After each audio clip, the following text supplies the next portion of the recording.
Perkenalkan, nama saya Ainun Kolbi Ramadhani. Saya merupakan salah satu mahasiswi IAIN Palopo. Assalamualaikum. Denderan denden.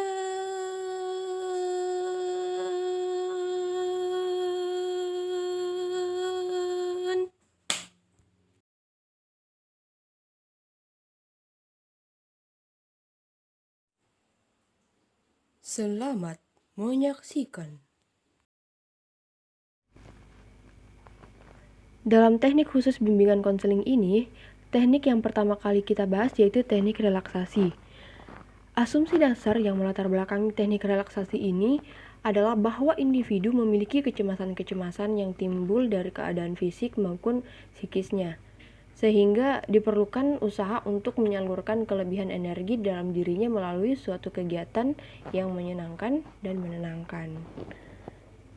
Adapun pengertian dari relaksasi menurut Suryani pada tahun 2000, yaitu relaksasi merupakan salah satu cara untuk mengistirahatkan fungsi fisik dan mental sehingga menjadi rileks.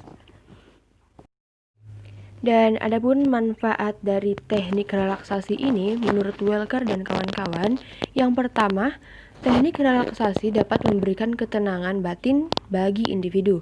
Yang kedua, mengurangi rasa cemas, khawatir, dan gelisah. Yang ketiga, mengurangi tekanan dan ketegangan jiwa. Yang keempat, meningkatkan kemampuan untuk menjalin hubungan dengan orang lain. Yang kedua yaitu ada teknik desensitisasi. Teknik desensitisasi sistematis digunakan untuk menghapus tingkah laku yang diperkuat secara negatif dan menyertakan permunculan tingkah laku atau respon yang berlawanan dengan tingkah laku yang hendak dihapuskan itu. Dan selanjutnya yaitu manfaat dari teknik desensitisasi ini. Jadi teknik ini digunakan untuk menghapus perilaku yang diperkuat secara negatif.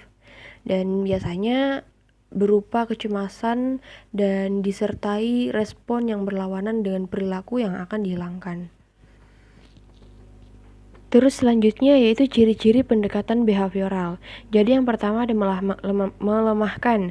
Jadi maksudnya di sini merupakan suatu teknik yang melemahkan respon terhadap stimulus yang tidak menyenangkan dan mengenalkan stimulus yang yang berlawanan atau yang menyenangkan. Terus yang kedua ada objektif. Jadi maksudnya di situ penaksirannya itu objektif atas hasil-hasil terapinya. Terus yang ketiga ada perpaduan dari beberapa teknik. Jadi memang ciri-ciri dari pendekatan behavioral ini merupakan perpaduan dari beberapa teknik yang ada. Baik, selanjutnya yang ketiga yaitu yang keempat, teknik SAFE. Berarti tadi ada kesalahan teknik teman-teman, tapi nggak apa-apa. Jadi di sini teknik SAFE itu merupakan teknik yang penyembuhannya itu memadukan keampuhan energi psikologi dengan kekuatan doa dan spiritualitas. Nah, di sini energi psikologi adalah ilmu yang menerapkan berbagai prinsip dan teknik berdasarkan konsep sistem energi tubuh untuk memperbaiki kondisi, pikiran, emosi, dan perilaku seseorang. Selanjutnya yaitu manfaat dari teknik SAFE ini yaitu sebagai suatu pendekatan yang berbasis optimalisasi energi positif dalam diri. Jadi SAFE ini mengoptimalisasikan nilai spiritual dan emosional secara seimbang sehingga dimensi komprehensif dalam energi diri itu dapat tercapai.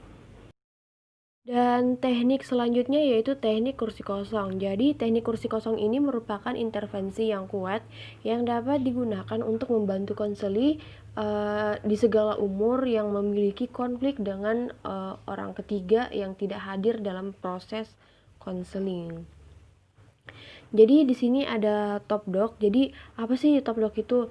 Jadi top dog itu adalah perasaan marah bila sesuatu tidak sesuai dengan nilai dan norma moral. Jadi di sini top dog itu adalah orang yang menggunakan kekuatannya untuk menekan dan menakuti orang lain dan bekerja dengan kata kamu harus dan kamu tidak boleh. Pokoknya kamu harus, kamu tidak boleh. Seperti itu teman-teman. Dan selanjutnya yaitu ada tujuan dari teknik kursi kosong, yaitu untuk membantu mengatasi konflik interpersonal dan intrapersonal. Nah, teknik ini membantu konseli untuk keluar dari proses introyeksi. Jadi teknik ini membantu konseli untuk merasakan perasaannya tentang konflik perasaan dengan mengalami secara penuh. Baiklah, yang selanjutnya yaitu loh kok ini. Aduh, kok nyasar. Aduh, maaf ya guys, ini ada kesalahan teknis. Kita langsung saja mungkin masuk ke terapi yang kelima, yaitu terapi berpikir positif. Jadi di sini menurut El Bahdar MR tahun 2010, pengertian dari berpikir positif atau pikiran positif itu adalah ketika merasa gelisah, tapi ada perasaan yang lebih besar, pandangan akan hal-hal yang mencerahkan dan tidak memenuhi akal dengan pikiran-pikiran negatif. Jadi dipilihnya sebagai orang yang bahagia dan tidak memilih menjadi orang yang menderita. Jadi di sini berpikir positif itu merupakan paradigma berpikir yang mana cara berpikirnya itu logis, objektif, dan disadari dengan cara mensikapi segala stimulus dari sisi positif. Selanjutnya, manfaat dari terapi berpikir positif yaitu ternyata dengan berpikir positif banyak sekali manfaatnya yang dapat kita rasakan. Salah satunya yaitu agar kita tidak terjebak dalam situasi yang serba buruk yang akan membuat kita terperosok pada situasi yang penuh dengan intrik. Seperti itu, teman-teman. Oke, jadi materi selanjutnya yaitu terapi senyum positif. Jadi di sini jika kita merasa sedih karena alasan tertentu dan diminta tersenyum, ekspresi bahagia kita itu benar-benar akan membuat perasaan kita menjadi lebih baik. Sebab itu akan mempengaruhi hormon-hormon yang mengalir dalam sistem tubuh. Nah, pada saat orang merasa sakit atau sedang merasa sangat kesakitan, biasanya perasaan tersebut itu mewujud pada ke raut wajah yang sedih atau menjerit.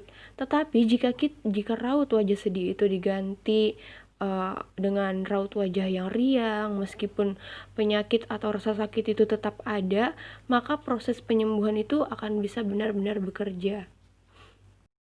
Oke, materi selanjutnya yaitu terapi sholat. Jadi di sini sholat itu termasuk aktivitas tubuh yang paling banyak melindungi dan menjauhkan seseorang dari berbagai penyakit yang disebabkan oleh permainan-permainan yang bersifat olahraga. Bahkan pelaksanaannya tidak perlu konsultasi ke dokter dulu. Jadi seperti halnya ketika seseorang ingin melakukan latihan olahraga dan beberapa jenis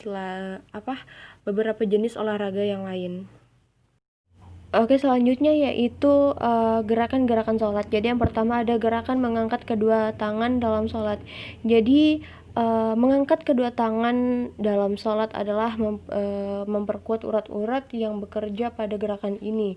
Jadi semua otot ini dapat menjadi kuat, berkembang, bertambah elastisnya karena adanya pengulangan di dalam melakukan mengangkat kedua tangan. Dan jika ingin memperkuat anggota tubuh manapun, kita itu harus menggerakkannya itu secara kontinu atau secara terus-menerus. Dan inilah yang dilakukan oleh orang salat. Nah, sama juga dengan gerakan-gerakan yang lainnya, yaitu seperti gerakan ruku, sujud, terus duduk sampai salam itu semuanya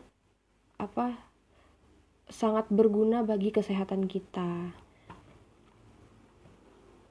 Oke, selanjutnya yaitu terapi membaca Al-Qur'an. Jadi di sini penyakit yang bisa disembuhkan oleh Al-Qur'an itu adalah berbagai macam penyakit ketika ayatnya mengenai pada bagian sel yang sakit. Maka sel-sel itu akan menjadi lebih kuat melawan penyakit dengan izin Allah, insya Allah.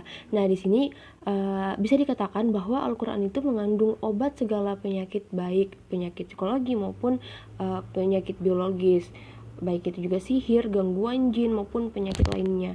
Karena keyakinan yang benar itu separuh dari obat penyakit. Terus selanjutnya yaitu membacakan Al-Qur'an kepada orang yang sakit. Jadi di sini perlu diketahui bahwa orang yang sebenarnya harus membaca Al-Qur'an pada sakit itu adalah diri kita sendiri. Karena berdasarkan penelitian terakhir ya, bahwa suara orang sakit sendirilah yang paling berpengaruh terhadap penyakitnya. Dan inilah yang disebut sebagai ruqyah zatiyah. Seperti itu teman-teman. Dan alhamdulillah sekarang kita telah sampai di penghujung menit. Jadi di sini saya akan menyampaikan bahwa materi yang saya dapat ini yaitu materi yang disusun oleh Kak Fitni Wilis Chandra Dewi dari program studi bimbingan konseling Fakultas Keguruan dan Ilmu Pendidikan UHAMKA. Jadi kalau misalnya ada yang beda dari teknik-teknik sebelumnya, mohon maaf. Karena seperti inilah materi yang saya dapatkan dari buku Kak Fitni Wilis. Jadi sekian, sampai jumpa di video berikutnya.